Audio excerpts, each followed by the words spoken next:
আসসালামু আলাইকুম ভিউয়ার্স, কেমন আছেন আপনারা সবাই? আশা করি ভালো আছেন। আলহামদুলিল্লাহ আমি অনেক ভালো আছি। আজকে আমি তালের বড়া নিয়ে চলে এসেছি।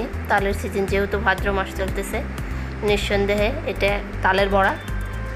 এটা আমি তৈরি করলাম। অনেক নরম তুলতুলে, দেখতেই পাচ্ছেন। এটা আমি করেছি, অনেক সুন্দর হয়েছে, খেতেও বেশ সুন্দর হয়েছে আর কি। এটা নরম, দেখেন ভিতরে অনেক তুলতুলে নরম হয়েছে, এত সুন্দর। এটা অনেক দিন যাবত খাওয়া যাবে আর কি, অনেক দিন পর্যন্ত এটা ভালো থাকবে। এটা আমি কিভাবে করলাম আজকে আমি আপনাদের সঙ্গে এটা শেয়ার করব। দেখেই বুঝতে পারতেছেন কত সুন্দর হয়েছে। এগুলো হালকা করে ভাজা, উপরেরগুলো, আর একটু কড়া করে ভেজেছি।